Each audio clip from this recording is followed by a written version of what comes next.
So today we're looking at inverse functions, and to be an inverse, the two functions have to cancel each other out. So if you look over here, what I wrote, the f and f inverse, the little uh, apostrophe there means it's inverse. The f and f inverse cancel each other out, and all that's left is x. So they undo each other and get back to whatever you put there. So if I look at number one here, I want to decide, does it uh, do they undo each other? So I need to compose them. I need to do this. I need to plug them into each other to see if they undo each other. So if you do one direction, then you do the other direction. So if I do g of f of x, I'm plugging f into g. Remember, this is the same as writing it with the circle, like that. So those two are saying the same thing, g of f of x. So I'm going to plug f into g and see what happens. So I have 10 times, there's the x, so I'm going to put 3x plus 5 all over 10. And then I have minus 5, and then I have divide by 3.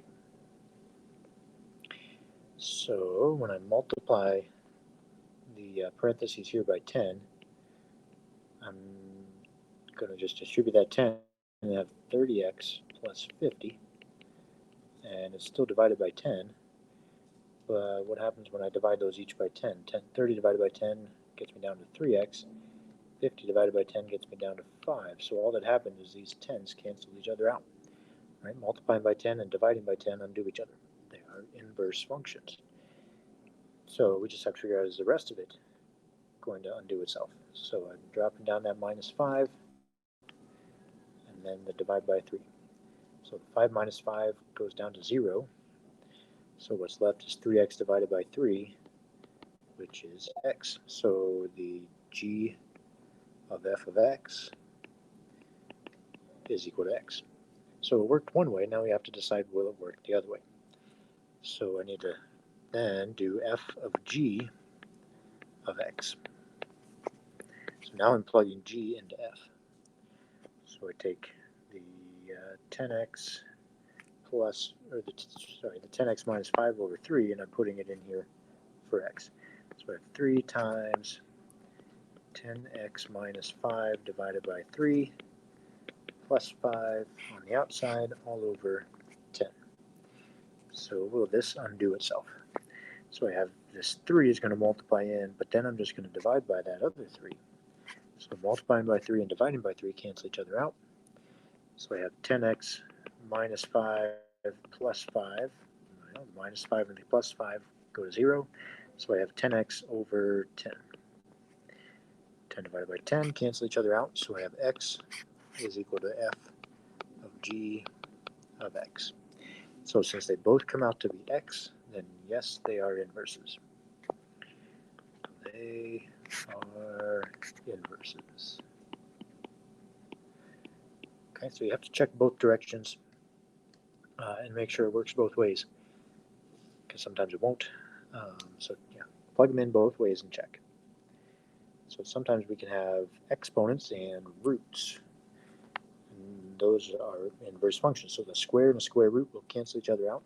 Same thing with a cube and a cube root. So there's a potential that these will be inverses here. We need to check. So we have g of f of x. So we're plugging f into g. So we have negative 2 times x. X is it's going to be the f function. So I have 6 minus the cubed root of 4x over 2, and then minus 3. And then cubed. Alright, so for this one, we can't distribute this negative 2. We can't distribute that negative 2 until we've dealt with the cube. And I don't want to really cube all this stuff, so let's try to simplify this stuff as much as we can, and then we'll deal with the cube. So let's simplify this blue fraction here, which is the f function. So the 6 over 2, I can split that, or the fraction, I can split this into dividing 6 by 2 and dividing this cube by 2, or the cube root by 2. So I have 6 divided by 2 is 3, minus the cube root of 4x over 2, and then minus 3. Okay, so now remember this is still cubed and that negative 2 is still there. So look at what's happening here. This 3 can cancel out that minus 3, and that's going to leave us with negative cube root of 4x over 2 cubed. So when I cube a cube root, when I cube a cube root, it's going to cancel itself out. Now the negative is a little tricky. It might be easier to think of this as having a negative 2. So I'm just going to put a plus sign there and think of the 2 as being a negative. So the cube and the cube root will cancel each other out, but I still need to cube that negative 2. So really what's going on is I have the cube root of 4x cubed divided by negative 2 cubed. So you have to cube both the top and the bottom of a fraction when you raise it to a power. So the top just cancels itself out, and you're left with 4x on top. The bottom, negative 2 cubed, that means negative 2 times negative 2 times negative 2. So negative 2 3 times, right? So that's going to be negative 2 times negative 2 is positive 4, times negative 2 is going to be negative 8. So this cube is giving me 4x over negative 8. Cube root's gone, which is nice, but I can't forget about that negative 2 over there. So I have to bring him along and multiply this fraction by negative 2. So when I multiply fractions, I do the top at the top and the bottom at the bottom. So look at this. I'm going to have negative 2 times 4 is going to be negative 8. Keep the x over negative 8. The negative 8 over negative 8 cancel, so I'm left with x. So yeah, it worked that way. Now I need to plug it in the opposite way and make sure it works both ways. So let's see, that was f going into g, so now g is going to go into f. So I have f of g of x. It's going to be g going into f, so I'm going to write the f function, but replace the x with the g function. So inside of the x, I'm going to put all of this stuff. So I have negative 2 times x minus 3 cubed. Okay, so all that's underneath the square root there. So what I can do here, this 4 and negative 2, those are just two multipliers. I can just multiply them. So that's going to be negative 8 times x minus 3 cubed. And all that's in the cube root.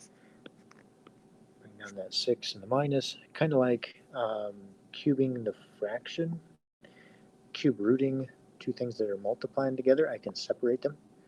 Right, so this cube root sign is over both the negative 8 and this x minus 3 cubed.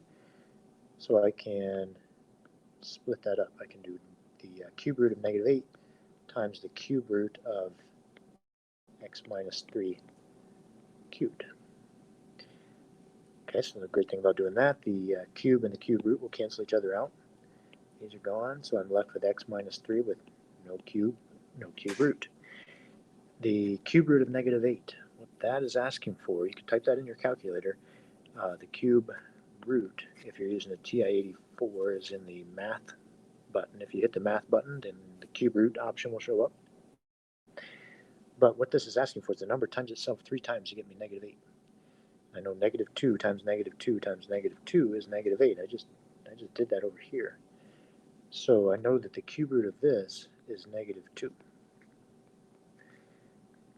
Okay, and then I can drop down the rest of this, 6 minus, and just continue to simplify this.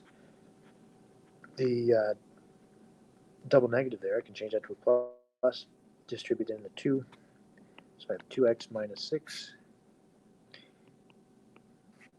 plus 6. So the 6 minus 6 are canceling out, but I'm left with 2x.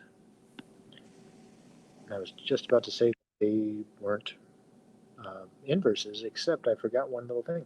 I forgot this divide by 2 over here. So the 2x needs to be divided by 2, and then there we go. The 2's cancel out. You're left with x. So yes, they are inverses. Okay, so we have more inverses over here. Okay, so give the rest of these a shot. If you have questions, make sure you ask.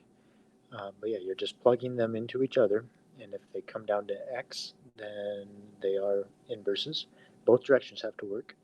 If they don't come down to x, then they're not inverses.